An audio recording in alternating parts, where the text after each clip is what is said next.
Good day, thinkers, thought leaders, progressives, and dreamers. I'm Craig the Writer Stewart, and I'm inviting you to join my Patreon. Don't know what a Patreon is? It's my official video diary with only exclusive content that you won't see anyplace else. It's easy to join. Just visit patreon.com/Craig the Writer Stewart.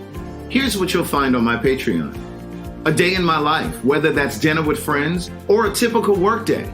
Live Q&As with members of my Patreon about each episode of the T.S. Madison Experience and what I was really thinking. I'll even bring you on vacation with me. The video will make you think that you were right there. And last but not least, for all of my aspiring writers, I give you firsthand, one-on-one, personalized attention, answering all of your questions about publishing and self-publishing. So what are you waiting for? Join now. Swipe up or visit www.patreon.com/Craig the Writer Stewart. I'll see you soon. Oh, and one more thing. Don't forget to subscribe to my YouTube channel. That's youtube.com/Craig the Writer. Do it now.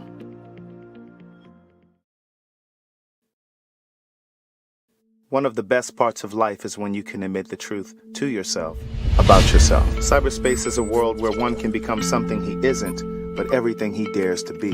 I wasn't interested in getting attached to anyone, and I knew I wouldn't take anyone I met online seriously. I had multiple screen names to increase my chances of meeting someone attractive. The majority of the profiles noted HIV negative under status, but I knew better from the work I had done in the HIV community. I knew 1 out of 3 black gay men was positive. The messages I found in my inbox validated me in my depression. In some strange way, they reinforced that I was worthy and deserving. My days consisted of waking up and logging on to see how many messages had accrued overnight. Months passed before I got honest with my therapist about what was happening with me. And before I knew it, I heard myself say, I've been having sex with people I meet online. To listen to more of Words Never Spoken in Memoir, visit audible.com.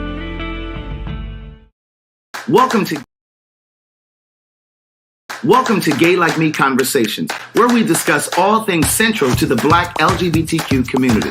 Although some conversations intersect with the Black community as a whole. But either way, you're going to laugh, maybe even cry a bit, and you'll definitely learn and grow. It's time to start the show. Don't forget to like the video and subscribe to the channel.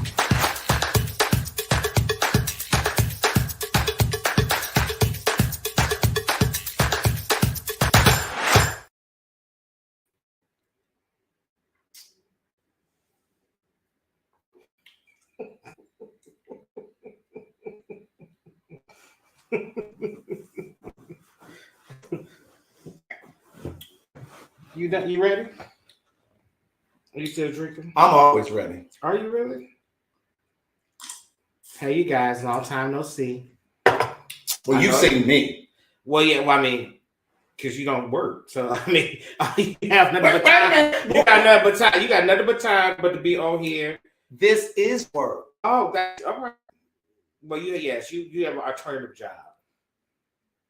Now, see, when we were in the height of the pandemic and you were doing your little lives over there on Instagram and stuff. But it wasn't my work. Right. But I was doing it to pass time. Correct. But you said to me, Craig, I have a new respect because this is work. But then now that's not there no more. So now I don't work in it because you don't do that anymore. Right, yeah.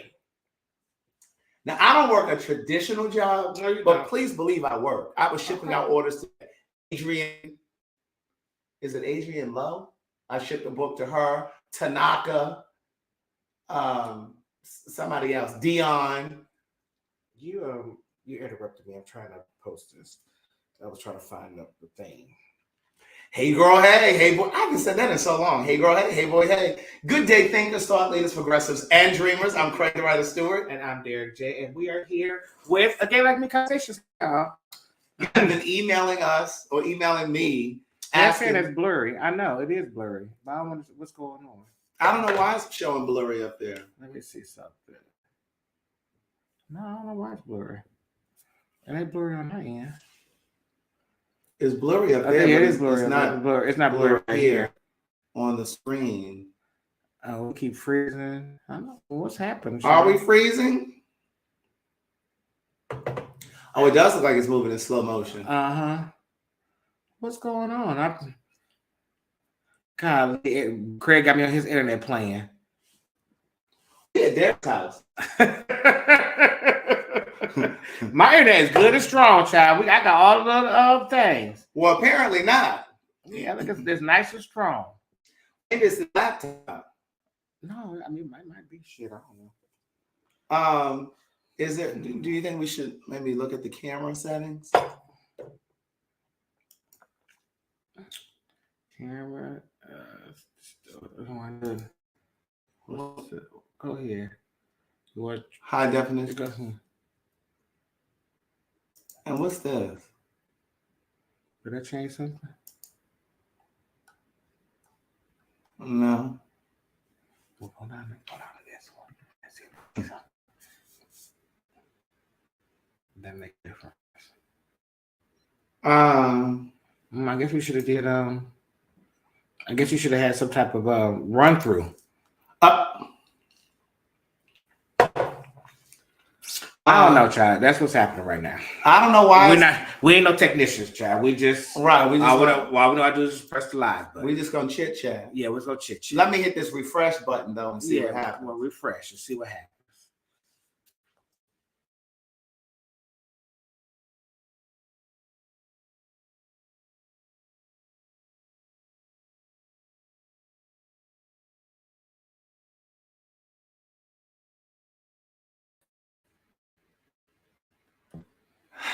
Are we still blurry? Blurry? Well, we don't know. We're about to see. Yeah, we still blurry, child.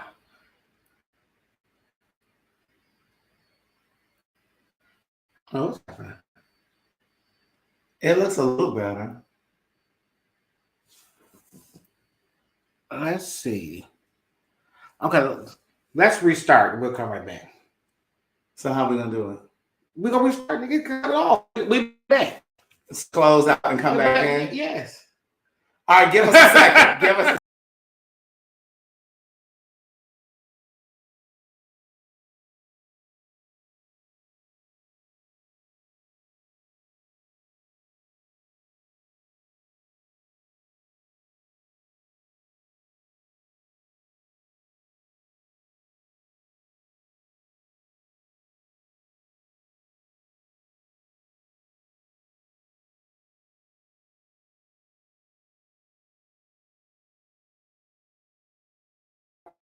Okay, give us a second. We're going to switch devices. Just hold on these. Hit the like button, hit the share button, hit the subscribe button. Okay? Can you please do that? And then, that Cash App is rolling down there. So you could always, and then run get your little snacks because we're about to have us a good little conversation. Okay? We'll give us a moment. We'll be right back.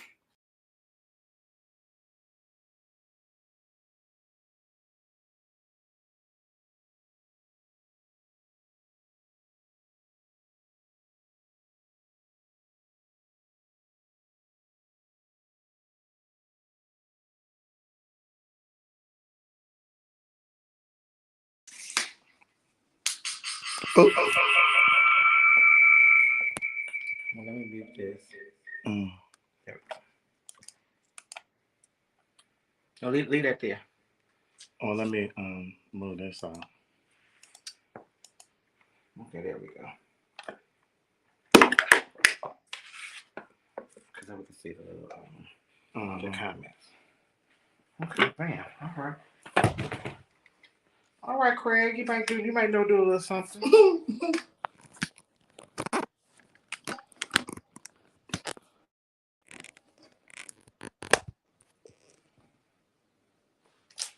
That's not the way, child. I need your help. Sorry. I can't do everything I was trying myself. to close that out.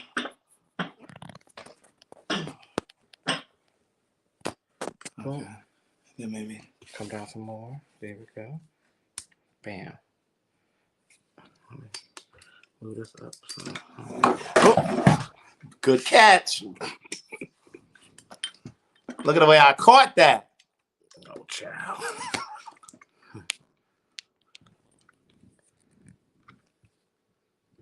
Okay. Okay, it looks better. Yeah, there we go. Okay, there we go. Okay, now crystal we're good. clear. Now we're Crystal good. clear. Okay, now I can't put the comments up on the screen because y'all are a little ways away No, from it's it. right here. Oh, it's right here. Oh, That's why I okay. said keep this up. Okay. Jesus, Craig. I was I trying forgot. to. Yeah. Hey. Let's start this again. Hey, girl, hey. Hey, girl, hey. You know, every now and then, listen, we come to TV. So when we come to TV, we have people to do this. We haven't done this in a while. So I definitely ain't right. done Give it us in a some while. grace. Give us some grace. I haven't done this in a minute, child. So this is a long time coming. Give us some grace. But listen, good day, thinkers, thought leaders, progressives, and dreamers. I'm Craig the Writer Stewart. And I'm Derek J, and we're starting this all over again. And we're back. And this is a brand new episode of Gay Like Me Conversations, aka Outspoken. Outspoken, yes. Right. So Derek and I were on the phone today. Excuse me. And we were just, well, I don't know how much you want to share of what you were saying to me. Pardon me. But we were talking, and Derek started talking about self-worth. And he started talking about relationships or encounters and interactions he's had with guys that he's dated. And he was just talking to me about a running pattern with these different guys. And I said to Derek, I said, you know, as the person standing on the outside, hearing your stories, all of these people sound like the same person to me. Right. So it's like there's a running theme. There's a common denominator. Obviously, he's the common denominator. But the story sounds the same in terms of like the interaction between him and whoever this other person is. And I'm like, it sounds like the same story. And he was like, yeah, I know, I get it. So then he said, we need to do a live tonight. Do we need to do a live tonight and talk about this? So here we are talking about relationships. And just figuring out, is there a perfect relationship? Like, what does that look like? What does that look like for people? What does it look like for you? So basically, it's like for me, what I was talking to Craig about is that I found myself being in the same space, dealing with the same person, dealing with the same issues over and over again, right? And then what I realized, what I just said out loud for the first time, which I always knew, but I never said out loud, is that I was operating out of a space of loneliness. Ooh, that hit me so hard when he said that. I said, come on, friend. Yeah, you know, come on to the light. Come on to the light, Caroline. You know how y'all know stuff, but y'all don't ever really just say it out loud. Because you're not really being honest with yourself. Well, no, you are being honest. You are being honest with yourself. I was honest. I understood what it was all about. Right. And I was being honest with it. The question is like, did I want to do the work to change it? That's the difference. You got to do the work to change it. So that's the difference. So then my question to you guys is that how many of you guys have functioned out of loneliness in relationships, or that's with friendships or in family relationships, any of that? Like how many of you, like, you know, and y'all be honest with me in here, y'all. Be honest. Be honest. Like, you know, because the thing about it is that what I was saying is that I understood that the situation was wrong. And I understood that it's something else to be in. But the thing is that did I want to take the time of really being by yourself. Being in that space. Yeah, so being by yourself into the loneliness. And try to work it out. And that's the part that I understood what was going on, but the correct thing is that I want to do the work to make it happen. And what was so profound about what he said to me earlier was he said, I know that I continue to deal with these people and have these same kinds of dysfunctional or clashing type interactions because I don't want to be lonely. He said, you said, I don't like going to that house by myself every night. You said something to that. This is like going, like you go home every night by your goddamn self, lay in that damn bed by your damn self, wake up by yourself, child, you know, and then when you have successes, when you have fails, when you want to just have somebody to talk to, you just want to be able to be in a space to have somebody. You want to have a witness to your life. Right. And those of you that have been following me for a while, you know I shouldn't say one of my favorite movies because it's not. One of my favorite scenes from a movie is Shall We Dance? Shall We Dance is the movie with Susan Sarandon and J-Lo. And what's the white man with the Richard Gere? But that's probably before my time. But it's okay. Go ahead. Tell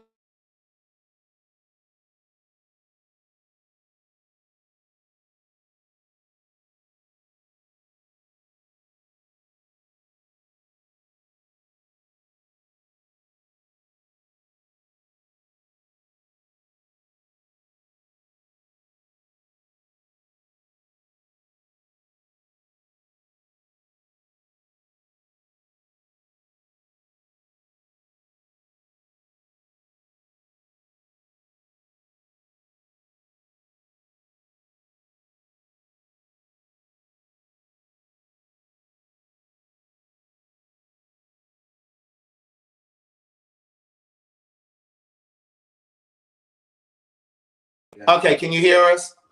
Okay, sorry about that. My mother was calling. The phone is on Do Not Disturb. She's on my favorite, so it broke through the live. But at any rate, part of the reason that one of my favorite scenes in this movie, Shall We Dance, is with Richard Gere, Susan Sarandon, and J-Lo. Mm-hmm. J-Lo is a dance teacher. Susan Sarandon and Richard Gere are married. Mm-hmm. They're coming up on their 25th anniversary. And Susan Sarandon is suspicious that her husband is having an affair. And the way that the movie is set up, they want you to believe that he's about to have an affair because he's on the way to work, he's on the train, and he's looking up at one of the storefronts, and J-Lo is standing in the window. Mm-hmm. He gets off the train and goes in and starts talking to her. And you think that they're going to have an affair, but actually what happens is he's trying to learn to dance. Mm-hmm. He wants to learn to ballroom dance because they've been married. They're coming up on their 25th anniversary. And he wants to surprise his wife and show her that he's learned how to dance. Right. So he starts taking these private dance lessons after work. So of course, with that comes, oh, I'm working late, or mm-hmm. I can't come home right away. You know, so she's starting to get suspicious. So she hires a private detective. And what happens is I'm just gonna cut through the story. I mean, because it's taking a long time. Like, the private, you know, I gotta set the scene. You know, I'm a writer. We want to, I'm saying, but we ain't trying to watch a movie right now. I'm a writer. So I'm trying to give you the Cliff's notes. Get to the point, baby. That's not a cliff note.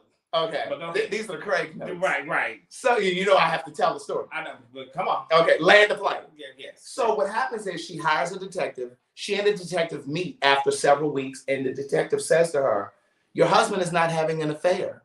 He's taking dance lessons." Mm-hmm.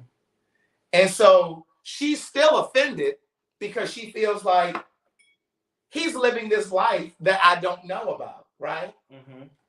And what happens is she says to the detective, why do people get married? And he said, I don't know, for companionship. But he said something really generic like that. And Susan Sarandon said, no, we get married to have a witness to your life. You want someone to be there for the good, the bad, the happy, the sad, the mundane. Mm-hmm. She said, you want someone to be able to say, I was there and I saw it. I witnessed it. I was there for you. And so the bottom line is, going back to what you said. So we were 30 minutes for that. That was a good point. But we didn't need the reference. We just needed to state it. But it was a good setup. Oh, okay. They love a story. They love a story. Do they love a story? I know they love a story. Oh, do they? They do. They was all saying hurry up. Y'all were saying hurry up? Yeah, See, you may have missed your blessing. You were rushing me through the story. Well, Avonda, she said it was a good movie. So anyway, but no, you want somebody to be there for your successes. Yes. You know what I mean? You want somebody to be able to call and say, babe, guess what happened today? Mm-hmm. You know what I mean? You want that. But what you said was so powerful to me because you were just like, I'm aware of what I'm doing and how I'm attracting this same kind of energy. Mm-hmm. But it's just about... one, I'm aware. Two, I know the why. You know what I'm saying? So I know what I'm doing. I know why I'm doing it. What's the why? Because I don't think we talked about that. Is that something you want to say? Well, no. The why is because you're operating out of loneliness. That's why you're doing it. You're operating out of a lonely space. You're operating out of... You only can be strong for so goddamn long. Yeah. Like, I can't be a strong black woman all the time. You can't be a what? Strong black woman. Why are you laughing? Because I wanted to make sure they heard that. They did hear it. Wait, somebody, Marlon said, no, Craig, we like the storyline. Thank you, Marlon. You know I love a good setup. But no, but when you got to find the one person, all I had to say. But no, Derek and I have had this conversation before because Derek started working on a book. Mm-hmm. And he asked me to read like an excerpt from the book. And when he told me about that, this was like 2 years ago. Uh-huh. And he was like, I've always had issues around self-worth. Mm-hmm. And then he had a reading the other day. And she said the same. And the lady in the reading said the same thing. And the thing about the self-worth thing is that, nobody really teaches you or shows you how to be. If you don't have that when you're growing up, if you don't have the self-assurance, that all those type of things from your parents, you got to figure it out.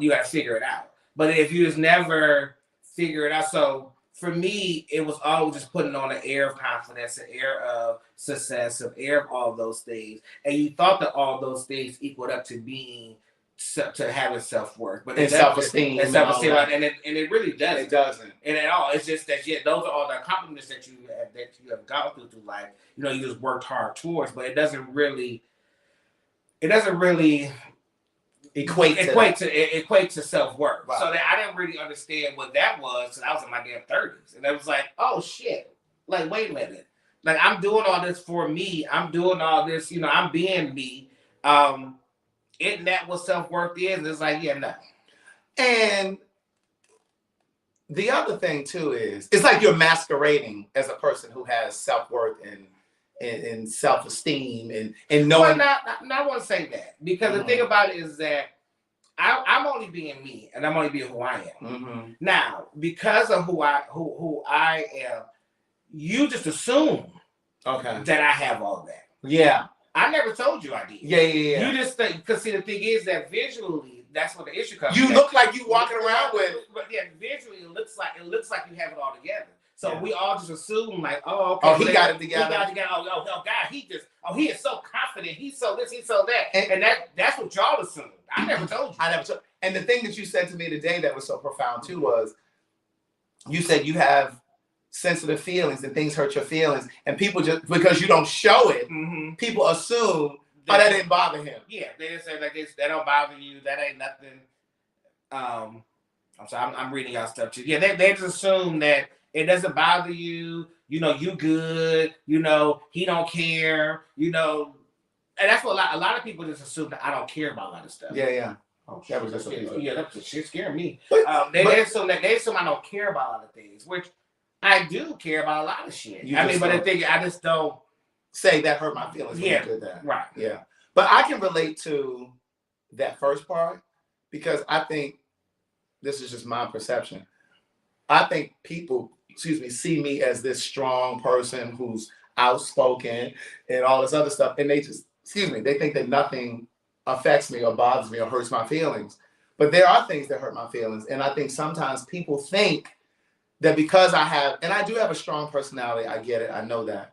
But I think people think that because I have that, that you can just say anything to me and I should just be okay with it. But I'm like, if I said that same thing to you, your feelings would be hurt. Or I'll be this nasty person. And I'm just like, can you exercise some decorum when you're talking? You know what I mean? To me.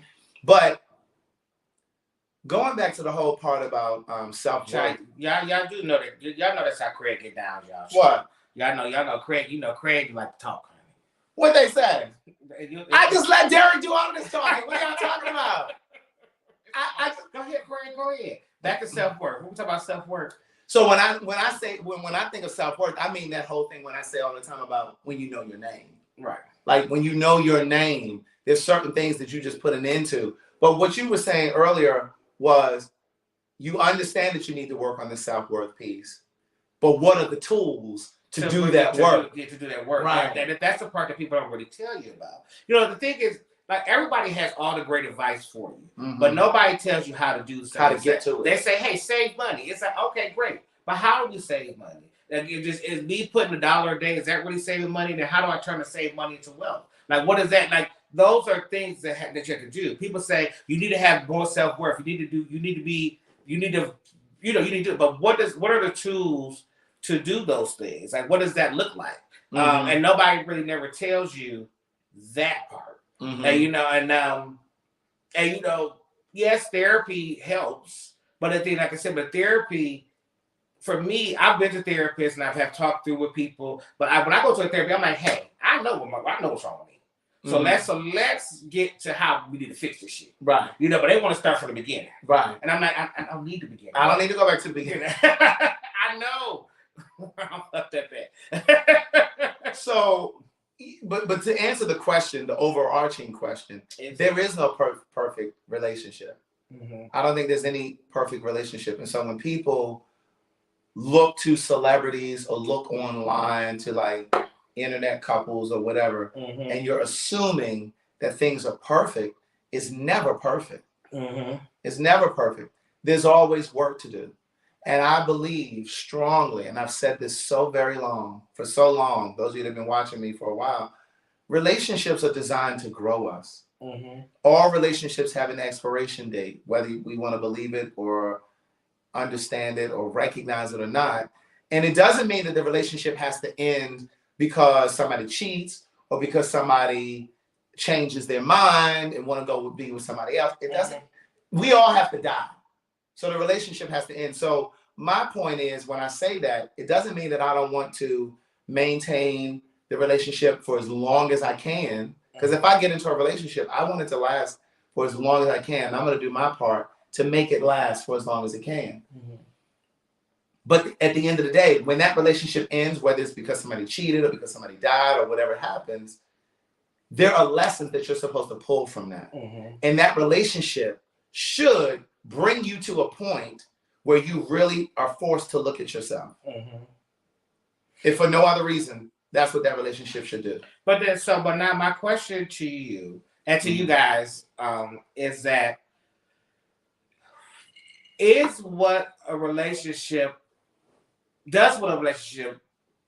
look different now in 2023 than it did in 2000? Yes, God, because y'all doing too much sexting, sending out videos, But my question, DMing people on Instagram, knowing you're in a relationship. but my question is that There's a lack of focus. But what I'm saying, but okay. So with that being said, and we understand that that's what it is, do we adjust in these new times, or will you keep finding yourself in a space where you can't find what you're looking for because we do understand there's a difference in time now? So where does how do we change? Do we slide the scale? Well, here's what I'm noticing. So those of you remember when I was in New York about a month ago, I had a conversation with Mike, and he said, Craig, I just think that we're in that space and time now where people are more open to open relationships. Because that conversation is out there in the zeitgeist. Right. People are talking about people are moving away from this idea of monogamy. And people are being more open about this idea of having an open relationship or whatever. And so I just think that's what, and part of that is because of the advent of social media. And it's like, and also it's because we as a people are moving further away from the church and religion. And the church and religion for a long time tell us that monogamy is the way to go. Now, I have said for a very long time, there are people who are wired to be monogamous. I think I'm a person who's wired to be monogamous.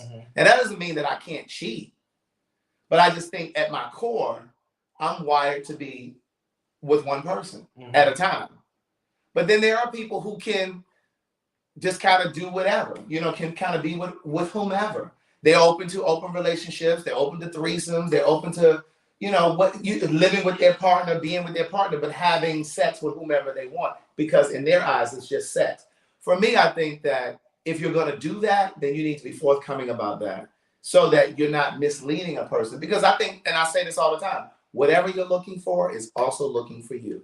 So if you want to be open and, fly by night, then you can do that. And there's somebody out there who will do that with you. So let's be like very clear. Like this, what's happening in relationships is not new.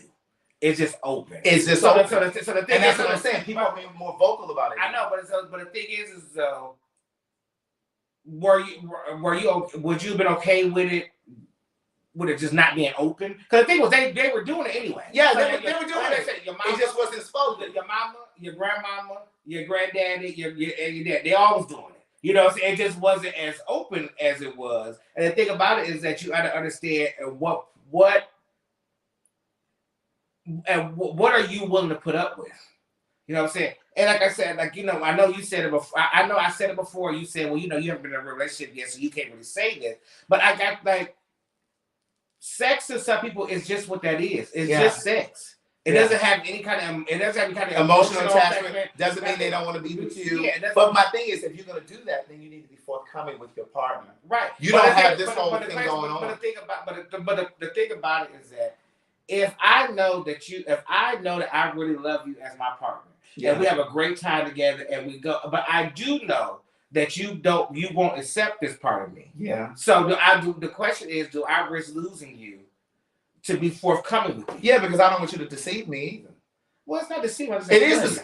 That's deceiving if you're not telling me. No, it's just withholding it. No, if we've had a conversation about being Oh, monogamous. okay, well, if we had a conversation. If we've had a conversation about being monogamous. Then we explain what monogamous was. Monogamous only has one definition. What is it? You fucking this one person.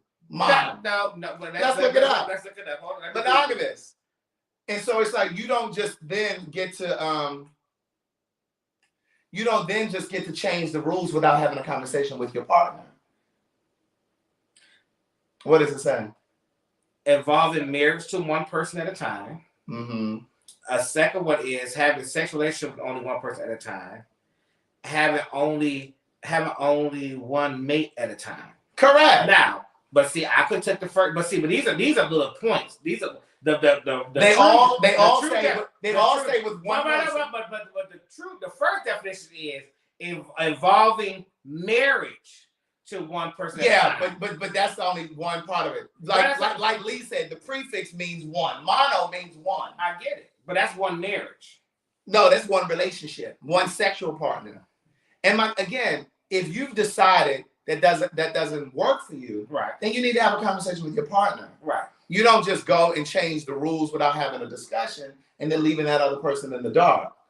But so then that's deceptive. So then but then the question is that if you know that if you guys are, if that's the one thing that is, would you leave that relationship for that? Wait a minute, what? If everything else in the relationship is 100%. Yeah, I'm leaving because you didn't tell me that's what you were doing. Well, no, I'm saying, but if they understand that this part may not work for me, and they sit down and have this conversation with you, would you be open and receptive to the conversation? And would that be a space? Because the thing about it is that we can talk about anything, but I'm not agreeing. But my point is exactly. So the thing about it, because the thing, Craig, let me say, I can speaking from just knowing you as a person. Yeah. You are a judgmental person. I can be. But my point is exactly. So the thing is that you make it very vocal about your dislikes and all those other things. Because I believe when you show up, you're clear about what I want and what I don't want. I'm clear about my boundaries. I get it. But what I'm saying to you is that if somebody tried it out and they right. But the thing is that if they was trying the monogamy thing, they was trying to figure this thing out, and they see that, hey, this may not be working for me, but I still I want to be with you, and I like the companionship of you, and I like what we have together, and they want to sit down and have. They don't want to risk. I mean, it's a selfish move because they don't want to risk losing you for that because they know because you're very stern. But then that's deceptive. Because you're selfish. It's selfish and it's deceptive and it's duplicitous. I have plenty of synonyms for it. Okay. Because you've changed the agreement without having a conversation with me. Right. You know what I mean? Mm-hmm. So, yeah, we can have the conversation. And when we sit down to have that conversation, I am then going to say to you, yeah, that doesn't work for me. Right. And again, you can go and find that with someone else who's okay with that. Mm-hmm. You know what I mean? But again, I think it goes back to we're all wired differently. Mm-hmm. I believe that I'm wired as a monogamous person. Mm-hmm. I need to be with someone who is also monogamous. Mm-hmm. If you want to have these little open things, then you need to be with someone who's okay with that. Mm-hmm. And that's a part of the thing that rarely comes out during the dating phase because people rarely show up. Mm-hmm. They send a representative. And it's just like, oh, this is who I think is going to be okay for him. Mm-hmm. But circling back to what we were talking about earlier. Because I plugged that light. It's okay. Go ahead. Keep talking. Our light went out. Yeah. Cool. But here come the SC2 word, duplicitous. Okay. But here's the thing. I also feel like, and I said this to you earlier, there are patterns that happen. Mm-hmm. And I think that in your case, because, you and I talk, and like I said to Derek earlier today, I said, I think that these stories that you're telling me, they sound like this. If I didn't know any better, I would think that it's the same person because the stories sound so similar, right? Mm-hmm. And I was saying to Derek, these lessons repeat itself until you learn it. That's why you've had it with different guys, because the universe is sending that lesson back to you until you master But it. the thing that I was trying to get you to understand is that I know the lesson. Yeah. I learned what the lesson. I know what the lesson is.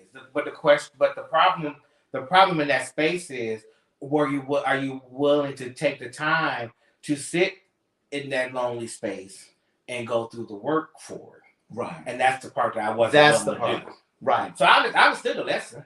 I understood what it all was. Yeah. But you do hope in some space that there's somebody that would kind of break through the moment of it. It's a glimmer of hope of, I guess. So what I hear you saying, beloved, is that somebody's gonna break through that wall, even though you haven't done that work. Well, yeah, that's what I said. No, you need to do your work, beloved. Listen, I'm owning my own. Yeah, I don't need you to tell me. Yeah, ain't showing up until you do your work. Ain't showing up until you do your work. I'm not asking you to be my counselor. Didn't I say up front, y'all? I know what the problem is, and I know what to do. And you also said I'm judgmental. Was that me being judgmental? Yeah, you were. I wasn't trying to be judgmental. I know what needs to happen. The thing is that do I have to take the time to make it happen? But let's go back to let's recircle it. I mean, wait. This ain't the. No. Okay, I wasn't about to focus on. I was just sharing. Right, we're just sharing. Because again, this conversation was inspired by a conversation we had today. Yeah, right. He was talking to me about a couple of his gentleman callers that I have met.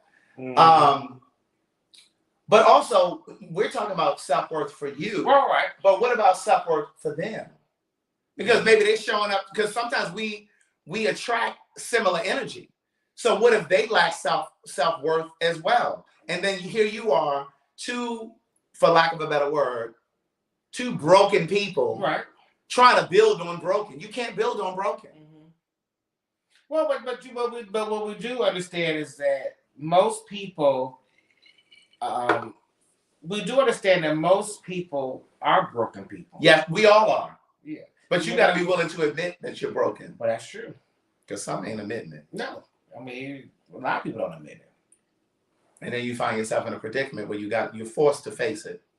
Yeah, that is true as well. Because it's happened to me.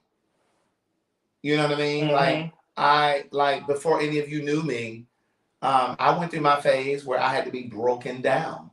It was when I was living with Angela, when I was living with Elliot, didn't have a car. You know what I'm saying? You knew me during that time. Mm-hmm. Like, you have to be broken down to the studs. Mm-hmm. And sometimes that happens from an emotional space too, like when your personality isn't authentic, like when you're not really being honest with who you are, Mm-hmm. you're not really showing up in the world authentically, the universe will crash. It will cause a crash. Mm-hmm. And you'll have to sit down and face yourself. I don't care where you travel to. I don't care how you try to put on a good face and try to pretend. Like, it is going to force you to face yourself. Mm-hmm. You know, and there's no other way. But one of the things that I've been saying recently is I don't think my mission moving forward is to only date someone who's been to therapy, currently in therapy, or on their way to therapy. Mm-hmm. Because there's just too many layers, and I need to know that you're doing your work. Mm-hmm. You know what I'm saying? Because again, we all show up broken, but I believe, and I think Iyanla Vanzant said this, being an adult is really about healing childhood trauma. That's all being an adult is about. Yeah, it's healing all that childhood trauma. And a lot of people don't want to heal it because they don't want to face it. Mm-hmm. And while you admit it, you know, it's lonely coming here and I have to work on self-worth and da-da-da. A lot of people aren't that honest with themselves. Mm-hmm. One of the best parts of life is when you can admit the truth to yourself about yourself. Mm-hmm. And a lot of people don't want to, because that shit is painful. No, it is. Well, I've been through a lot of pain, so that part is easy for me. Yeah. You know, so that part is easy for me to understand what it is. But like I said before, more or less, it's doing the work to get up out of it. You know, mm-hmm. and so that's where I'm at in with life, right? You know, so I'm ready to kind of break out of the space. I'm ready to break out of space, break out of what I've been going through over and over again. And then, you know, and the good thing that, so I had a tarot card reading. That's what brought all this stuff up. So I had a tarot card reading with this lady in Chicago. You gotta send her information. Yeah, I'll send her information, yes. And she like saw all this stuff. And the thing is that for me, which I'm learning, like I think this is my gifting is my love language, but then I had to understand, I had to figure out like, why am I gifting? Am I gifting because I really want to gift, or am I gifting because I want people to like me? Am I gifting because, like, what's the gifting is for, right? So, and basically what she was saying that you go into spaces and you do too much as far as giving. I give my all up front. And she said, as you give, you do this to show people how you want people to treat you. But when you're dealing with emotionally unavailable people, they don't understand that's what that is. They understand, they like, oh my God, he's being so nice. Oh my God, he's such a great guy. Oh my God, he's, you know, and it's like, no, bitch. Like, I mean, I do this because you're supposed to do back the same. Like, you know, it's like a do unto others as you would like to treat people how you want to be treated. Yeah. You know, and that's how I function through life. But people don't look at it that way. Everybody doesn't operate that way. Yeah, you treat them good, and they just accept it, and then they just treat you bad, and then you be like, wait, this ain't how this works. Like, this ain't how this supposed to be. Yeah, but also, I think that people. What was I gonna say? Fuck! I've read that comment and it threw me off. Wait, what was the last thing you just said? I don't keep up with my thoughts, Craig. I can't keep up with you. Oh my God, there was something I was about to say right there and I can't remember. Somebody said, how do you know when you're ready for a relationship? I don't know. You know, I get a lot. So another thing, the lady said, that she was like, write down what you want in a relationship. Like, write down what you think a relationship that's good for you looks like. And hell, I don't even know I don't know what that is. Because you've not had a relationship. Because I haven't had a relationship. But what I said to Derek today when he said that to me is, just write down what you don't want. Write down what you don't want. Yeah. You know what I mean? Because then at least that'll bring some clarity to what that is. Right. Damn, it was something I was gonna say. Oh, I know what I was gonna say. But the challenge too, for me, is when you first meet somebody and you start dating them, how do you know if they're a distant runner or if they're a sprinter? You don't know. You don't know. Yeah. And somebody said that to me years ago. He said, you know, the problem is you just don't know if a person is a distant runner or they're a sprinter. I need the distant runner. You know, and just because a person may be able to self-actualize and get into a relationship doesn't mean they have the tools to, or the emotional bandwidth to be in a relationship.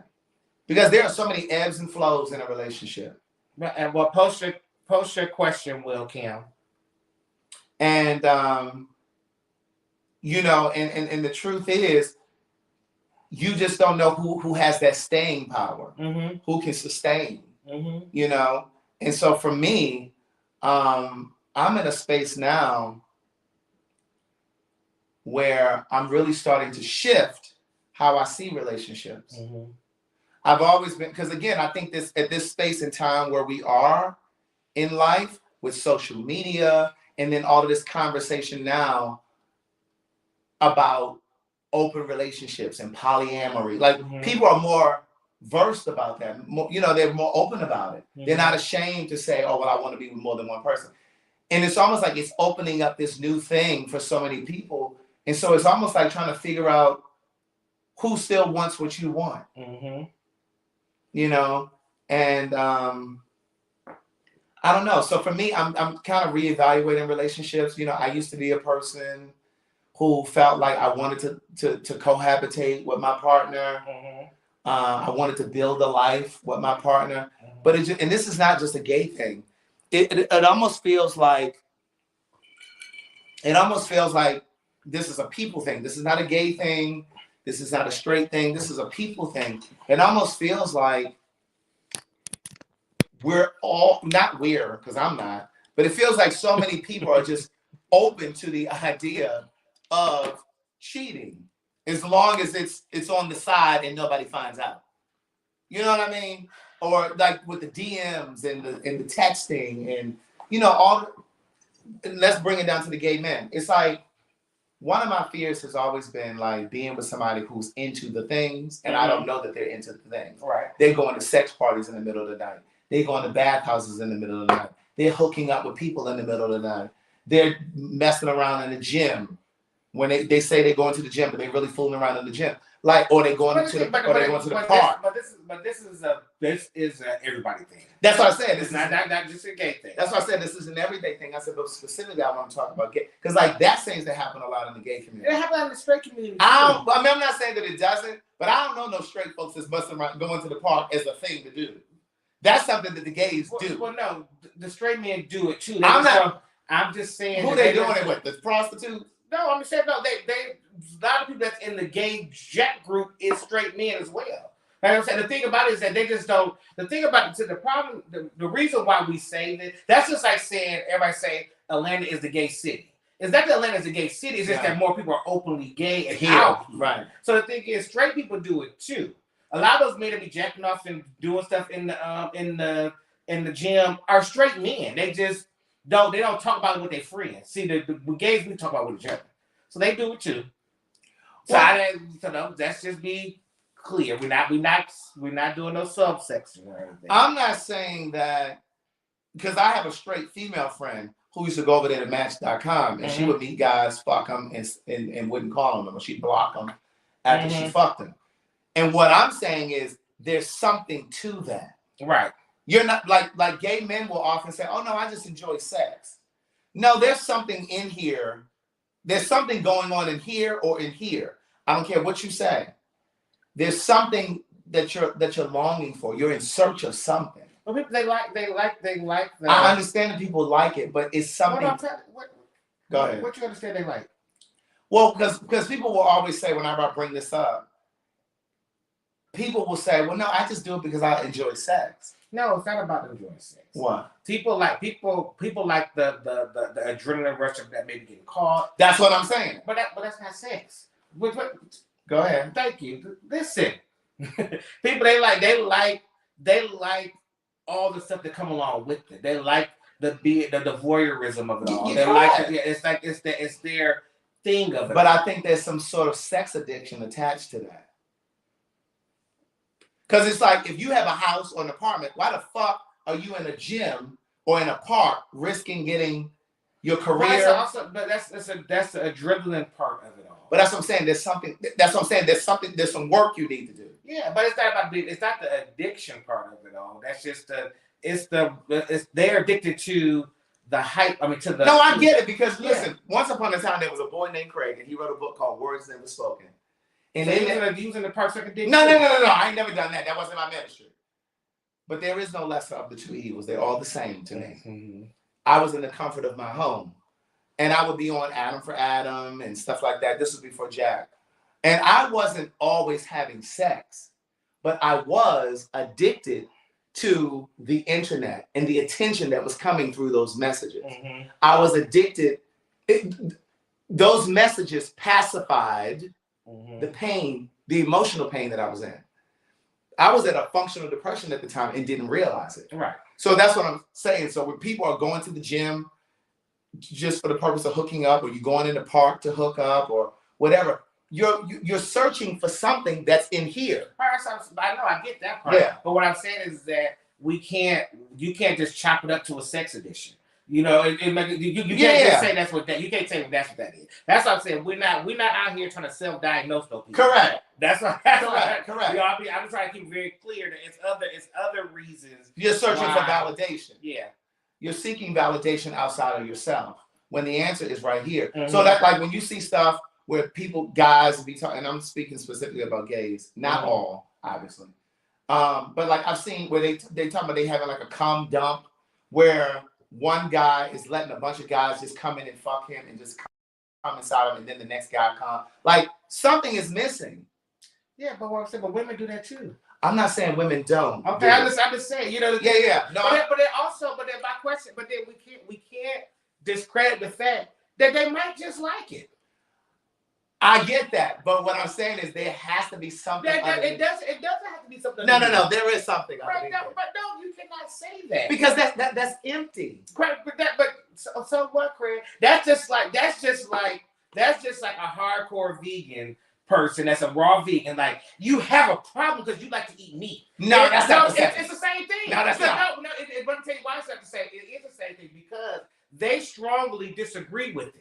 They don't understand why you want to do it. They don't understand. So the only other reason why they can understand why you don't want to do it is because there's something wrong with you that you want to do something like that. Shell said that's not normal, Derek. No. Wait. The question is, it has to be numbing. Listen, the question is, what you can't say, Shells. You can't say that's not normal because the question is, what is normal? See, your normal and my normal is all different things. The thing is, what we perceive to be normal. But what I'm saying is, I understand what you're saying. But what I'm saying to you is that if it's something that somebody likes, right, and you disagree with what they like, you can't say you got a problem with it. Like, you can't say you're doing this because there's something wrong with you because you're trying to find something within. You can't say that. That's what I'm saying to you. No, I hear what you're saying. That's what I'm saying. Now, is there cases that is the issue? Yes. But what I'm saying to you, there might be some people that just have that has it all together and they like fuck, but they just like being slutted out. But here's the thing. I dated a guy who had a cocaine habit. Right. I write about it in my second book. One thing for certain, two things for sure. And it's on Audible and all of the e-readers and Amazon or my website. But yeah, I used to say to him, there's a reason that you're doing this drug. It's not just because you like having a good time and you just wanted to try something new and just this, that, and third. Something had to be going on that provoked you to say, oh, let me, because you know what drugs do to you. Right. So for you to say, but what does cum dump do to you? Nothing. It can give you STDs, HIV. I know something that you can cure. You can't cure no HIV. I'm just saying, but like, drugs is a little bit different. But also what I'm saying is I think that it does something to self-worth. Yeah. It does something to your self-esteem. It has to feel empty. But what I'm asking you is that, so you're trying to tell me that there's no person. What's going on? We unplugged. Oh, we unplugged it. Okay, got it. Wait, stop. Listen. But so are you telling me that there's not a person that can just like to do that? I'm sure there are people. Okay, that's what I'm trying to say to you. No, I'm sure, but I believe that's probably a small portion of people. But it might be a big percent. But the thing is, the reason, and what I think is really unfair is that I'm not trying to sex shame. No. It's not sex shame. Yeah. But what I think is unfair is that for us as people to rationalize why someone doing something, it means something is wrong with you. That's all I'm really rationalizing. That's not fair. That's what I'm saying. Right. We can't, just because you don't understand why they want to do it, you can't make them feel like it's something wrong with them. Now, like I said, is there cases that, yes, there's more an emotional thing that's going on, and there should be more happening? Yes, I believe so full-heartedly. Mm-hmm. But what I'm also saying, though, is that we can't discredit that just makes something they want to do. But when you are doing that and it's in secret, there's shame attached to it. I mean, who because if it's what you enjoy and you're okay with it, then well, you know why they keep it a secret? Because people like you, Craig, they'll sit there and say, "Oh, oh my God, you must be empty on the inside, and you have to figure out why." That's why they'll say nothing. Right. See, people like me. Think about it. Until people still to this day don't say that they don't have sex. Because of what comes along with the connotation of it. Like, oh my God, what? You not having sex? Why don't you not having sex? Was something wrong with you? What are you like? People still don't, and that's to a small portion of it. Yeah. But people don't have that conversation because they don't want to come, they don't want to get with all the questions and the backlash about what comes along with the conversation. It's the same thing with men who are closeted. Yeah. They don't want to say, or men who enjoy being with trans women. They don't want to say it. Or men who like their women to fuck them with a dildo. They're not having that conversation. So it's not like, so they don't want to come along with other judgmental people i.e. you, that come along with it to have that conversation. So the thing about it is that people need to be more open and willing to have conversations and be more understanding about what it is. Mm-hmm. And then once you be more understanding and you guys are able to, everybody's able to have an open conversation, then yes, you may be able to explore why you like doing this and where this all comes from. But nobody gives them a chance to even have that because you come in or people come in with their own thing about what it is already. Everybody got their therapist around here. But then the other thing is, if you're going to do all of that, do all of that. But don't invite somebody into that and then pretend that you're interested in a relationship if you know you got all of this stuff going on. That's not fair to the other person. But they are interested in a relationship, friend. No, but if you're not being complete, that's just like a man who's bisexual. Right. And he dates women and he dates men, but you're not being forthcoming. Like, you need to be forthcoming to let the person decide if they want to be involved in that. Mm-hmm. You know what I'm saying? So, you have to like you can't just fool somebody into being a part of that. But people function out of a selfish space. Correct.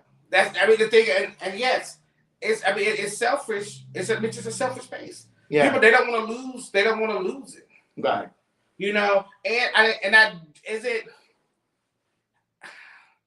I guess because I'm very to be honest, to me is not. I get real tricky with to be honest and tell the truth and this that nature because they didn't tell you. Is it deceptive? Yes, but they're not good. But it's also if you ask that question, see now everybody got to be specific about what the fuck they asked. Well, but the thing, wait, what are you saying? What I'm saying is that if you get into a relationship and somebody's into all of this stuff and they just don't let you know they're into that stuff, they were not being honest with you. They just didn't tell you that part. Well, it is being dishonest if you're doing it behind the person's back. I'm not saying that you can't be interested in it. Right. But if you're interested in it and you're participating in it and pretending that you're in this monogamous relationship and you got all this stuff going on, that's not fair. You should be honest and say, well, listen, this is what I'm into. Mm-hmm. I'm doing this, that, and the third. Like, you shouldn't, that's deceptive. Mm-hmm. You know what I'm saying? So again, aside from judgment and all that other stuff, if that's what you want to do, then do that. But you need to be forthcoming because again, whatever you're looking for is also looking for you. Mm-hmm. I may not be interested in all of that tomfoolery, but there is somebody who's okay with that. Mm-hmm. And I think that what happens is with people who participate in all of this stuff, they don't want to be with somebody who's open to it as well because they can't handle it. They're okay with them doing it, but they're not okay with their partner out there philandering and doing all that stuff too. You understand what I'm saying? Mm-hmm. Like, I think sometimes when people do all of that kind of stuff, they get with people who are monogamous because they can't handle the jealousy if their partner was doing it. So they get with people who are monogamous and they do that shit on the side. But anyway. That's a good question. That was. She said, "Do you question your self-worth because you've never been in a relationship, and how do you know you're capable of being in a relationship?" I don't know. I think I am capable of being in a relationship, and no, I don't question my self-worth because I never been in a relationship. So the thing about it, I didn't really know what self-worth was. Mm-hmm. Like I said, I thought that I was doing like that word started popping up. You think self-worth is about, self-care and taking care, like, going to the massage and doing what you want, taking like self-maintenance, so you don't really understand. I didn't really understand what that actually was until I got older. And see, there's a distinction, and I've said this on the live before. There's a distinction between self-care and self-maintenance. Oh, well, yeah. Self-care is spending time with yourself, edifying yourself, healing yourself, writing letters to yourself to purge. That kind of thing, going inward. Mm-hmm. Self-maintenance is going to get your hair done, getting a haircut, getting a manicure. That's not feeding you. Mm-hmm.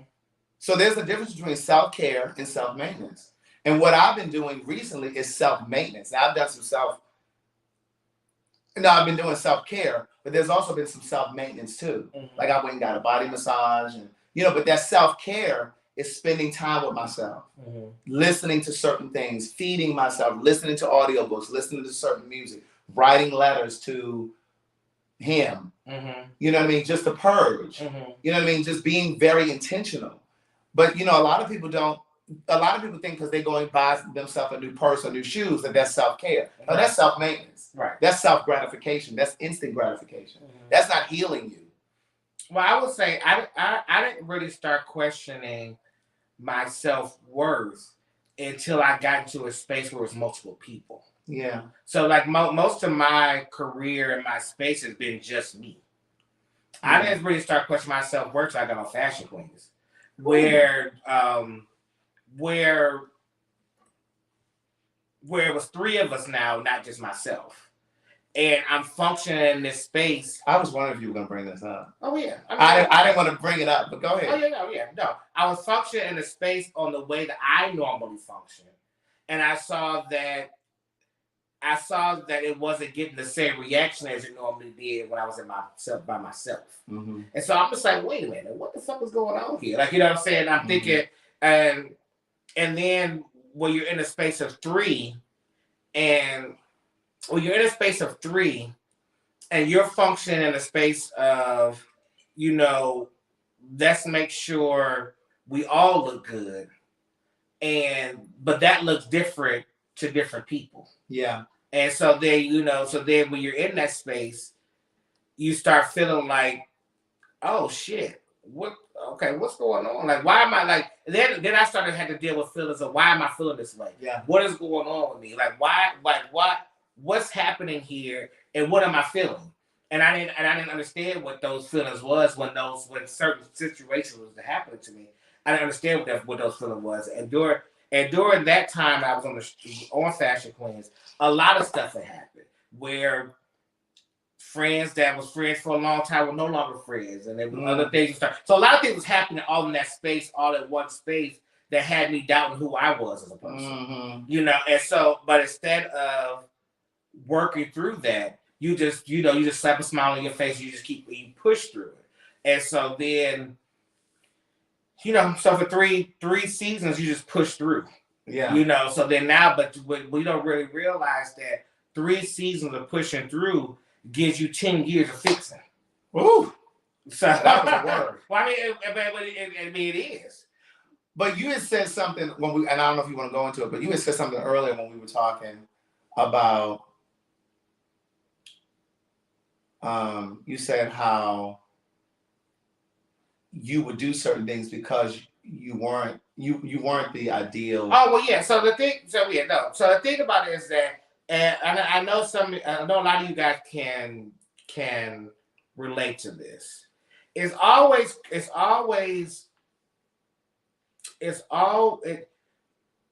to think of the right word to say. Well, you don't really receive this advice well when it comes from people that fit into the space of what they're in. It's like the pretty girl saying, child, just let that man go, girl. You can find you another one. You like, bitch. Who are you telling me? My options are few. My options are fewer than yours. Yeah, my options are fewer than yours. Yeah. Or like for me, like when Craig was like, he said, well, you gotta let them go. I said, well, Craig, in the gay space, you fit what the ideal gay man wants. Mm-hmm. Like, you have a masculine exterior, you fit, you're this, you're that. Mm-hmm. So the thing is, that's what gay men want. So it's not a problem. So it's not a problem for you. So yeah, you could easily say, fuck that, I did with you, I'm gonna move on. But for people that don't fit in that space, not saying that I'm ugly, or ugly, yeah. But the thing is that I don't fit into what the look of being a black gay man is for another black gay man. And that's why Strange Loop on Broadway was an amazing play. And this is why I told you guys when I saw it, it's imperative for black queer people to see this play. It's off Broadway now. Hopefully it'll come back. But the writer, he talked about being a Southern, feminine, black, overweight, gay guy and how he feels like he's on the outside. It's the reason we did a show about this. Why they have a big boy pride. Because if you're not fit, then you're kind of pushed to the side. So the thing is that when you're dealing with these people when you're dealing with people, it just in general, you're like, oh shit, you like me. Okay, well let me hold on to you. Yeah. You know, Yeah. and that's what you do. So you put up with the bullshit, you put up with the shit Yeah. that goes on with all of it because you like, oh, finally somebody showed me some type of attention. Yeah. So I want to keep this attention. Yeah. You know, when I was telling Craig earlier is that when I first moved to Atlanta, you know, I was from Toledo, Ohio, you know, I was whack. And, you know, I was still trying to find myself. I was trying to find who I was. I was 19 years old, just trying to find my space. When I got into television, I was 26. You know, so it was, what's that, 7 years of being in a space where you don't fit into this space. And people aren't really checking for you. And people aren't really checking for you. And then once he got on TV, the people now all the same people that you see 7 years ago that weren't checking for you are now like, oh hey, how you doing? What's going on? And the thing is that that's a whole new experience that was a whole new experience that I was like, oh shit, I like this and I want to keep this feeling. So how do I keep this feeling? That was huge. You know, Go ahead. Yeah. But when you say how do I keep this feeling? So it's like, okay, great. So for me to keep this feeling, let me do. So like Craig would say, like Craig would tell you, back in the day, baby, I'll buy out the whole goddamn bar. He would do that. And I said this to him today on the phone. I said, I don't know if you remember me saying it, because when I first met Derek, I hadn't even written a book when I met Derek. I met Derek through my ex, who was in my second book. But I hadn't written a book yet. But then when we reconnected, I had written my first book. And he would buy books and he would give them out to people and stuff like that. But I was struggling. I was broke. But he was always the same with me. He was always the same. And he would, hey, what's going on? How you doing? He would stop. We would talk. But it was like, what the fuck was I about to say? Well, Craig said he would see me. He was like, you know, you got to buy all this. Oh, yeah. So we would be out. And like I said, I was struggling. I was broke. We'd be at a bar or something. And he would buy everybody drinks. He'd buy me drinks. And even as a person who was struggling financially, and I needed somebody to buy me a drink, I would say to him, Derek, you really don't have, because I'm just a human. I'm a person. And I had my spiritual reading a couple weeks ago, and she told me, she said, you have empath energy. And I said to him, I said, Derek, you don't have to buy everybody's drinks for them to accept you or for them to like you. I remember saying that to him. And that was what he would do. And he would buy everybody's drink. But that's to his point. And it's so self-reflective. And it hit me when he said that today, because he was just like, because these people who didn't accept me now all of a sudden accepted me because I'm on TV.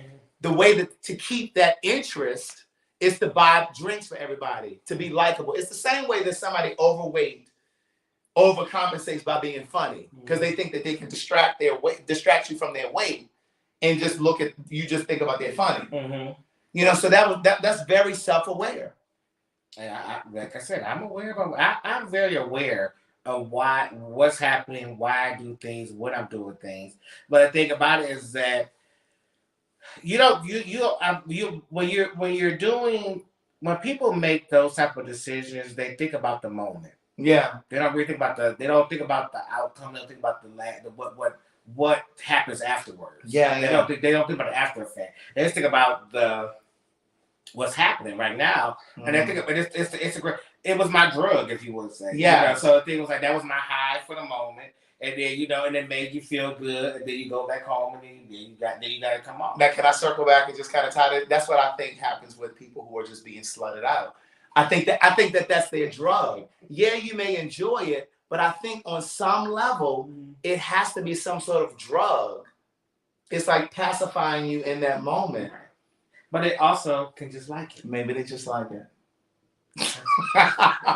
That's the part I agree with you. I'm trying hard to see that. Because you disagree with it. Yeah. That's why I'm sure there's something that somebody disagree with what you do. For sure. And they can't understand why you do it. But it's not fair for them to say that it's a psychological thing about why you do it. Right. And I get that. That's the part I'm saying to you. Yeah, and I get that. I'm having a hard time wrapping my brain around it, because I just think that there's a method to our madness. I think, like, for example, like I said, when I was on the internet, I wasn't having sex every day, but I was drawn to that internet. Like it was something that was just drawing me to it. Right. And I realized because I was in such a dark, empty, lonely space, I was broken financially, emotionally, spiritually. I was going to that internet and getting those messages from these strangers because it validated me in that moment. And it only lasted for a moment. So that's why I spent the entire day online, or even if I left the house, I left the computer up and I'd come back to it and there'd be 30, 40 messages right there. But it was like, it's the same reason that a person keeps going back for a high. Right. Like you want to stay there. So I kept going to the internet because I wanted to stay there. But then once I realized this is not the source, this is not your source. Right. And once I figured that out, it was just like, oh yeah, I don't need that. And that's why to this day. But also why it's hard for you to wrap your head around it is because you have deemed it as wrong.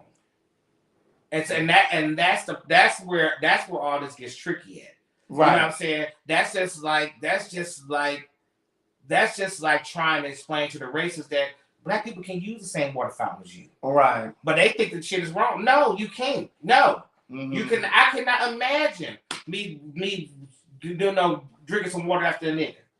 But the thing is, like, but who told you that was wrong? You know? And so the thing is, and they looked at other people, other white people that was like, you know, I don't have a problem with Black people. That means, well, that got to be something wrong with you on your inside. Yeah. With you, because you want to be friends with a Black person. Right. So what are you looking for yourself to be friends with a Black person? Because they thought that was wrong. So that's what I'm saying. It's wrong to you. You know. Well, I don't want to say that I think that it's wrong. I mean, but you do think it's wrong. No, Because no. I don't think it's wrong. I just think that there's a reason behind why you do it. No, because we use the word normal, so you do think it's abnormal. I didn't say normal. But no, but you agree. Said normal. No. Somebody said normal. You popped up and said, yes, see, it's not normal. That's what you said. Did I say that? You did. So Okay. that's what I said. So we think it's abnormal. Y'all think you think it's a defect. You know, that the person is defective. Well, let me say this. I don't think that it's abnormal if that's what you want to do on your time by yourself. Right. I think there's something wrong with that if you're doing all of that and you're pretending to be another way for the sake of a relationship. Because if that's what you want to be and that's who you are, then be that. And do that. You know what I'm saying? But don't perpetrate over here. You know what I mean?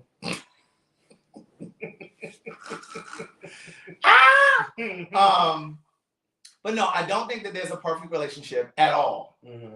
For me, my challenge has been forever, for the longest, is when to cut your losses and move on, and when to stay and fight. Like my challenge has always been: is this my instincts telling me to leave, or is this my fear telling me to leave? You know what I mean? So decide, and that was one of the things that I talked about with my spiritual teacher a couple of weeks ago. It was like, I don't know if it's a sign that I should walk away or if I should roll up my sleeves and be ready to fight. You know what I mean? To really fight for the relationship. That's the challenge for me. And so going back to what you said about those tools to figure out self-worth, it's the same thing for me. How do I figure out whether it's a clear sign to leave and whether it's my instincts? But you never really know that. I know. Yeah, you just go with what it is. But I'm closer. I think I'm really closer to it now. I just think that, in relationship spaces, I do think that people have to, one, when you're going through things, keep the shit to yourself. Yeah. Or talk to a trusted advisor. It's not a conversation to have with everyone.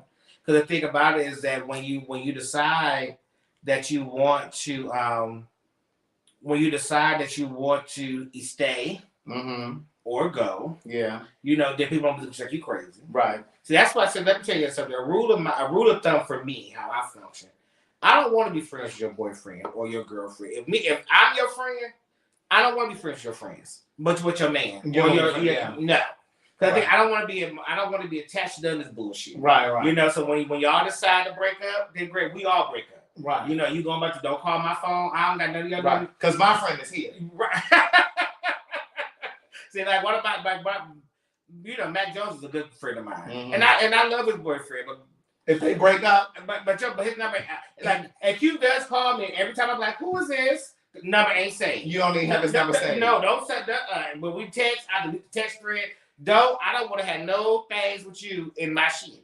You know, so, but the thing about it is just that, you know, you got to figure out, you just got to figure out, you know, what works best for you. But what I will say, though. But that requires the other person coming in with integrity. Yeah. Well, see, the thing, so the problem, I guess why I get so, I'm liberal on the sex part is because just as Black people, we are very, yes, when it comes down just to sex, sexual fluidity, sexual relations, it's just a lot that we're conservative. We're just conservative about sex, and I think that we shouldn't be as conservative as we are about sex. And I think that once we start opening up and being less conservative, but I think that's where we are in this space and time. You know, you see it all on social, especially Twitter. Like, you see people talking about they're in open relationships, polyamory, people just having sex with whoever they want to have sex with, but they're in a relationship with this person over here. For me, it's just too dangerous. For me. Now, you do what you want to do, but for me, it's just too dangerous, you know, for you to be having all these sex. Because I don't think that you have to have sex with everyone that you're attracted to. Right. And I think that becomes an issue within same gender loving relationships. I'm not going to just say that it's gay men, because sometimes it's lesbians too. But I think sometimes we get caught up, and once upon a time, I was caught up in that. Like, when I was in my 20s, I had to have a real honest conversation with myself. And it was just like, Craig, hold on. When you came into this community, you came into this community with a certain set of values and morals. And once I came into this community and started to get more gay friends, go to gay parties and hang out and start have gay relationships, I started becoming more okay with casual sex because the people around me were okay with casual sex. And I just started to, what felt like abandoning my values that I came into this community with. And I had to circle back. I was like, hold on now. This ain't even who you are. Like, I understand that you kind of started to taste things a little bit. You started to test the water, but it's like, this is not who you are at your core. And what I'm saying is I started to lose myself. And I think there are other people who come into this community and they start to lose themselves. And, you know, and if we don't take the time, this is why I said it's important for the next person that I date to really be in therapy, have been in therapy, to really be doing that work on themselves, because I need you to be able to examine yourself so that when shit comes up in our relationship, because I'm a mirror for you and you're a mirror for me, that's what you are in a relationship. I don't need you fighting me on shit that I point out for you because you're not ready to see it. Because see, if you're in therapy, you already going to know some of the shit that I'm saying to you. Yeah, something ain't, you know what I mean? You're not going to fight me on it. You know what I mean? So that's just kind of where I am with it. Really? I mean, I guess for me, when it comes to all of this, like you said, you came in with your set of morals and your values that you had to the space. But the question is, where were those morals and values brought out of, right? You know, and then are those? It's the same like with religion. You know how we come in with this religion, well, we come into a space with this thought about religion. And that thought is based on what was given to you. Right. By your parents, your grandparents, whoever taught you religion. Right. And the same with your morals and your values. Correct. So my thing is that as you grow up, you learn. You establish for yourself. But not even establish for yourself, you learn that a lot of this shit ain't right. Yeah. And it ain't real. Because definitely I figured that out about religion. That's what I'm saying. But what I'm saying, but that's about our whole life in general. Yeah. Everything, all of our stuff has just been passed on. You have to separate what you've been taught from what you believe for yourself. Right. So the thing is that when you really, now I ain't gonna go all up into it like this, but when you really dig into the space, when we go back to African culture, polygamy is part of African culture. Yes. You know what I'm saying? Monogamy is not their thing. Correct. You know what I'm saying? And when the thing is, so the question is, where did that all come from in our space? You know, and then why is it so important to us when that really was not our original thing in the first place? Well, because Europeans. My point is that, white folks. But what I'm saying to you is that But we know that that's what this is, and we know that that's not really what our stuff stand in. But we can't. But you want to pick and choose. That's when it comes to it. But it's about boundaries. Yeah. Thank you for that. Because see, you're right. Yeah. As African people, descendants of Africa, we all of this monogamy and all this religious stuff, all that came from white folks. Right. That's a European thing. But I'm just saying, for me, it didn't feel good when I was online, looking for the attention, and sometimes having sex with people that I didn't know. It felt empty to me. And one of the things that I used to do during that time, I would sit and have a conversation with the guy before I smashed him. Because for me, I was trying to minimize the anonymity of it, if you will. I wanted to feel like I at least knew him somewhat. So I sit there and kind of chit chat, and that kind of goes against a hookup. Like when you hook up, you come in, you fuck, you send them on their way. You know, but I wanted to sit and chit chat for a second because it just felt empty to me. But going back to boundaries, I think a lot of times with gay men, and I'm just gonna say this, y'all can attack me if you want. I've been gay since I was 22. I mean, I've been practicing. What I have observed is, as gay men, we sometimes don't set boundaries when it comes to sex because we can't get pregnant. Right. And it's like, oh, well, the only thing I need to worry about is STDs. And so when there's a lack of boundaries, there's a lack of self-respect and there's a lack of respect for other people. So it's just like and I'm not saying that straight people don't do this. I'm not saying that straight people don't do it, but Gay Like Me is about us as a community. I'm not saying that, straight people don't do this. But what I am saying is sometimes as gay men, we will fuck anybody. We don't care if you're in a relationship. We don't care if it's in the gym. We don't care if it's in the park.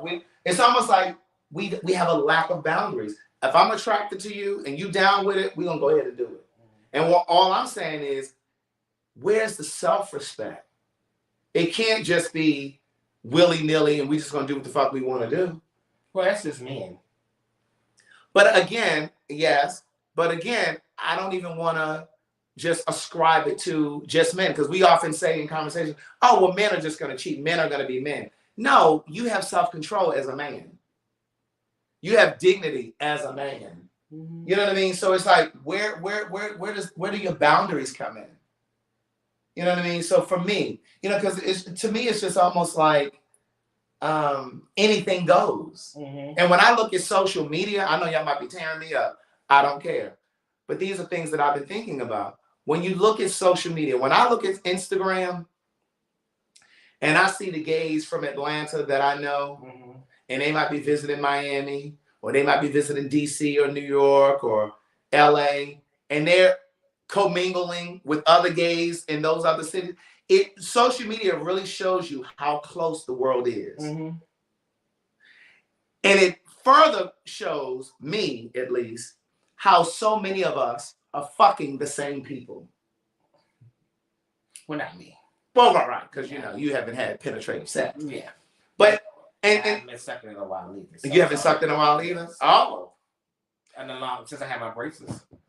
And so what I'm feeling, since you had your braces. Yes, it's been 2 years. You haven't sucked dick in 2 years? Oh, yeah, you in need for something. I need no concert of a man. We don't need no concerts right now, child. But when I look at social media and I see the kids from Atlanta mingling with people that are in LA or New York or wherever, it's just like, and we wonder why the HIV rate is so high in our community. And that's not a judgment, that's just an observation. It's just an observation. It's just like 1 in 2 Black gay men potentially will become HIV positive in their lifetime. And when you look at social media, at least when I do, I see why. It's like because everybody is fucking the same. It's like a revolving door. And I talk about that in Words Never Spoken. It's like we take turns with each other. Okay, so I was just dating this person for the past X amount of time. And then now that person is dating somebody else who I also recognize from the community. And it's just like, what are we just passing each other off? You know, and I'm in a space now where I'm just like, this is why I've been saying lately, I almost want to be abstinent for a while because it seems like everybody is, you fucked somebody that I know. Right. Like people say there's 6 degrees of separation. Mm-hmm. No, I think it's more like 2 in the gay community.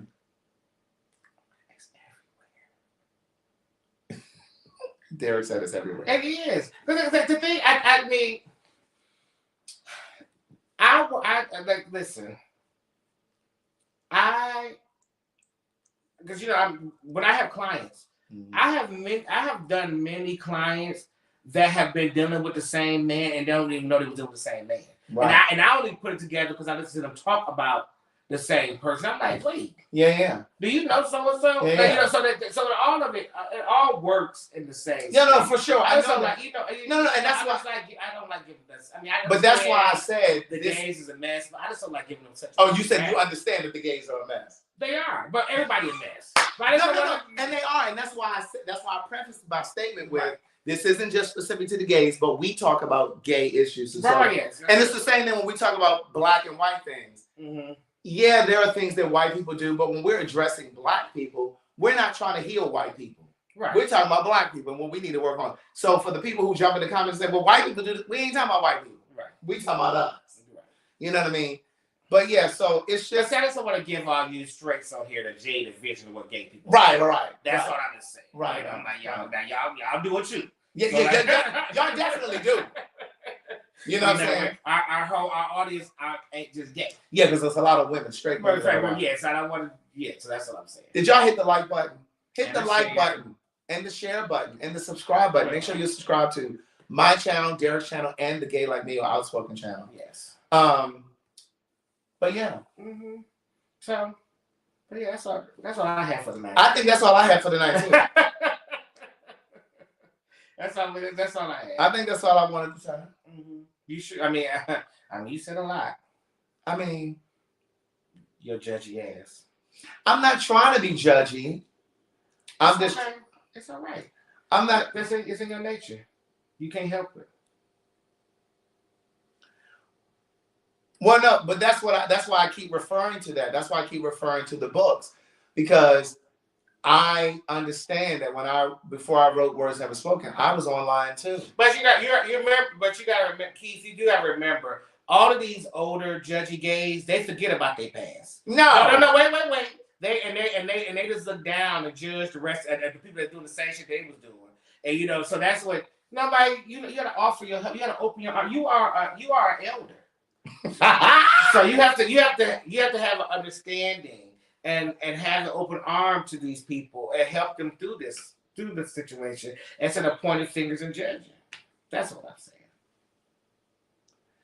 And there you go, Net. Thank you, Shell. She said, "Be judgy. I'll keep you safe." But no, I just think that this voice needs to be heard. This opinion needs to be heard as well, because I just. But you gotta remember when you were that person, how that opinion made you feel.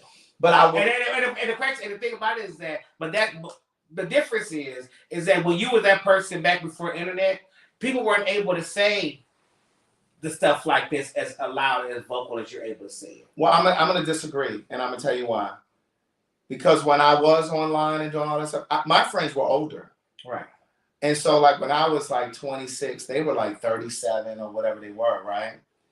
And I remember distinctly, and I write this in Words Never Spoken. I remember distinctly, one of my older friends said, "Baby, you so fine and you got body and you could be fucking these niggas out of both legs of your underwear." He used to tell me that. Mm-hmm. You could be fucking out of both legs of your underwear. And he was HIV positive. His whole friend group was HIV positive. And I said to him, they were all recovering drug addicts. And I said to him, well, why not? What kind of friends was you hanging around?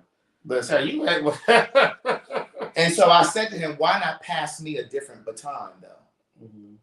Why pass me the same baton? Why can't we be different? Why you wouldn't hang around the old judgy gays? No. Okay. They were with all of this stuff. And so my point is, I was craving for someone to say this to me, coming off that internet. Shit. And in fact, I read about this in the first book. Baby, we know you wrote a book, sweetheart. Right. But listen. That goddamn book, nobody. Right. We know about so, The head of Brink. Two of the head of Brink said to me, oh, you know, because I was telling them how I was, you know, fucking and just, you know what I mean? Because I was deep in my depression. And I remember I was on a three-way with two of my friends, and they were laughing. They're like, wait, what? What's going on? We need to get you back in a relationship because you were carrying on. Mm-hmm. And I said to them, I said, well, why are you laughing? I said, I'm pouring my heart out to you. Like I was crying out for help. Mm-hmm. And I said, no, there's something wrong. Like I'm having sex with people that I don't know.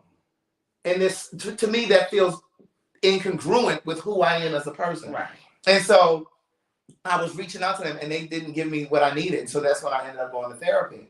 And I was able to unlock it for myself and figure out why I was online. Mm-hmm. And I think that, here's the thing that's important to say. I think a lot of the gays that are online, hooking up or going to the park or going to bathhouses or whatever they're doing, I think some do it because they think it's a rite of passage right. in the gay community. And what I'm here to say is you don't have to go through that route in order to be gay. Right. And I think a lot of us think that. You know, it's just like, well, how else am I going to meet people? I can't begin to tell you how many people have said to me, gay men have said to me, well, where else am I going to meet somebody? Mm-hmm.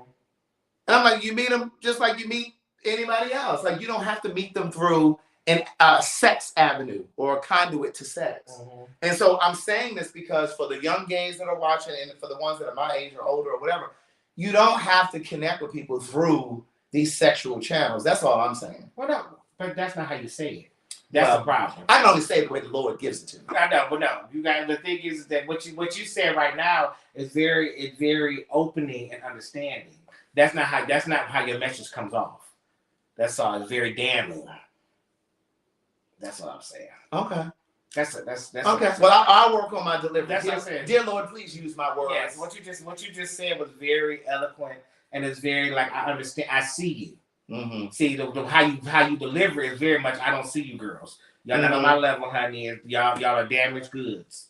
Say we don't want to give that, honey. We want to give love, care. Baby, let me explain something to you. And I wasn't even gonna put this comment up here.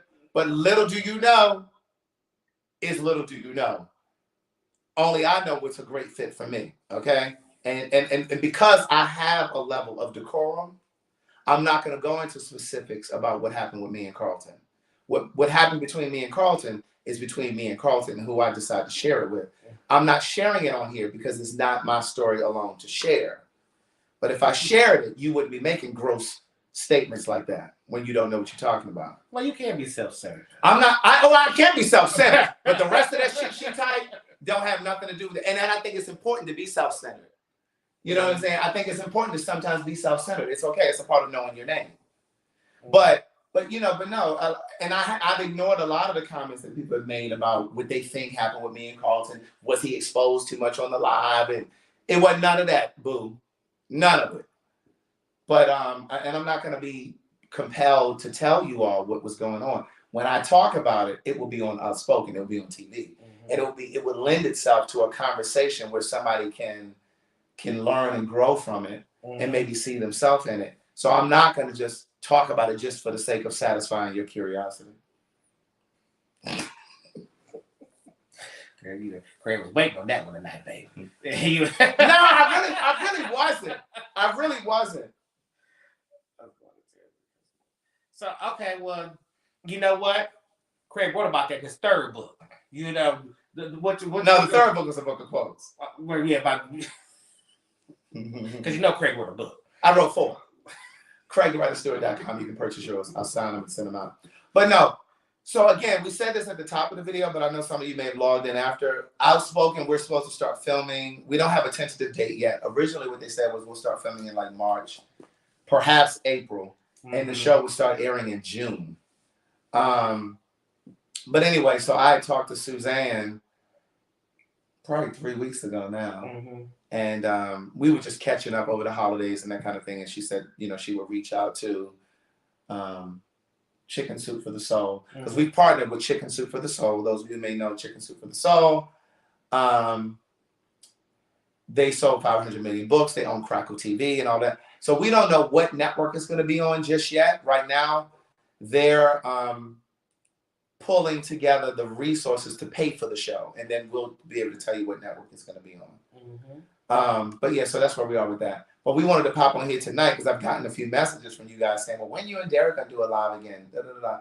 And because we were talking today on the phone, and Derek was like, oh, we need to talk about this. That we need to do a live tonight. And I said, hey, listen, let's do it. So we decided to come on here and do it. But please hit the like button, the share button, the subscribe button. Did they send anything to our Cash App? The Cash App is scrolling at the bottom. Needs GLM Convo. $. Barbara Hyman did. Barbara Hyman is one of my faithfuls. She's always sending something. Thank you, Barbara Hyman. Yeah. But anyway, I think that's it. I think we've covered everything. Yes, child. It was not my intention to come off judgmental. I just wanted to give you my point of view. And if you received it, great. If you didn't, great. I'm the balance, y'all. Child. You're the balance. Yeah, we'll let the him balance all the time. Yeah, we'll let him be judgment on his own shit. But on our shit, we gotta be balanced. But I think it's also important to be able to talk about sex without people accusing you of sex shaming. Because I've thought about that a lot too. It's just like a lot of times when you talk but the thing about it is that we have to be open all the way across the board. Right. People got to be able to have open conversation about no shaming, not just about sex shaming. Because if somebody say something about trans, they trans shaming. Somebody say something about gay, they gay shaming. Right. So the thing is, everybody has to be able to have open conversations about everything and not be shamed. Because it's like, well, I don't think it's your sex shaming, but I do think you have a strong opinion about it. And that's okay. That can be challenged. And that's okay. I don't mind being challenged. Yeah. Because just like I have a strong opinion against it, there are people who have a strong opinion for it. Right. You know what I'm saying? And just like when we've had conversations about trans, we're not trans. Right. Yeah, we're under the queer umbrella. But I think this assumption a lot of people make is because we're gay that we should know everything about trans people, we should know everything about lesbians, we should know everything about because you don't believe in bisexuality, and they chewed you up on that. And I'm more flexible when it comes to bisexuality. I believe that it exists because I believe sexuality happens on a continuum. But so just like I'm not as open with this, you're not as open with the bisexual kind of stuff. Listen. I will. What I'm not gonna say is that you missing something. Well, I'm gonna say it because you miss something inside yourself because you want to be both sexes. That's what I'm not. Well, no. So that's what I'm saying. That if you can do whatever the fuck you want to do. You know what I'm saying? It's just not my flow. But what if it isn't just I enjoy being fucked by a bunch of random people? What if there is something? Maybe it is. I'm not. No, what I'm saying. Maybe there is some. I'm saying to you, yes, there is that moment to it as well. Yeah. What I'm saying is that they both can exist. They both can exist. That's what I'm saying. Okay, I'm with that. I'm with that. I'm with that. Well, that's what I've been trying to say for the past hour. Okay. No, I couldn't have done anything differently. I couldn't have. What I will say though is I have evaluated how I showed up in that relationship. And I can honestly say I'm proud of how I showed up. I can look back at that relationship and say, I'm proud of how I showed up in that relationship. Now, I'm not as proud of how I showed up as a result of the relationship ending. There are some things that I would change. But I'm absolutely proud of how I showed up in that relationship. And I'm proud of how I left that relationship because I stuck to my boundaries. I stuck to my convictions. You know what I'm saying? And a lot of times people stay in relationships because they're afraid of what's on the other side of that relationship. And, you know, when the relationship was no longer serving me, I made the decision to leave, you know. Doesn't mean that I don't still love him. Doesn't mean that I don't still want the best for him. But I know that there's no room in my life for that.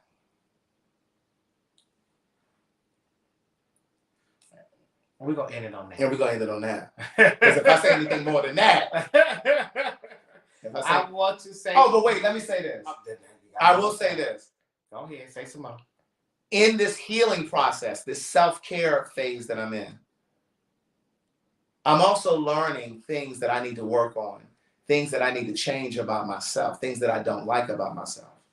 And so it doesn't matter, and that has no impact on how I showed up in the relationship.